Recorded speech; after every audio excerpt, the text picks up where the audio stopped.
ప్రళయం ప్రళయం దుష్కృత వలయం ప్రబలం ప్రచలం దుర్దమ నిలయం అసని ఈ క్రైమ్స్ అన్నిటికీ కారణం ఒక చైల్డ్ అయితే Look, Sam, I've told you this before. Government ఇచ్చే సాలరీకి మెడికో లీగల్ ఒపీనియన్ ఇచ్చే పని మాత్రం చేస్తే చాలు. ఇన్వెస్టిగేషన్ చేసి కేసు క్లోజ్ చేయడానికి క్వాలిఫైడ్ ఆఫీసర్స్ ఉన్నారు. హాలీవుడ్ సినిమాలు చూసి ఇండియాలో కేసు ఇన్వెస్టిగేట్ చేయకూడదు. మేడం అమర్జిత్ సదా గురించి మీరు ఎప్పుడైనా విన్నారా? ఈ సీరియల్ కిల్లింగ్ ఒక చిన్నపిల్లాడు చేస్తుంటాడని మనం ఎప్పటికీ ఊహించలేం. కానీ నేరాలు చేయడానికి ఏజ్ కి సంబంధమే లేదు.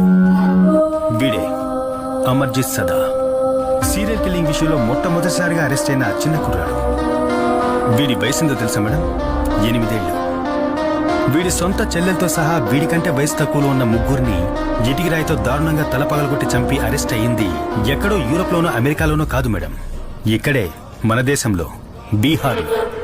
వీడు మాత్రమే కాదు, మేరీ బెల్, రాబర్ట్ థామ్సన్ లాంటి 10-12 ఏళ్ల వయసున్న సీరియల్ కిల్లర్స్ లోకంలో ఎన్నో చోట్ల జైల్లో మగ్గిపోతున్నారు.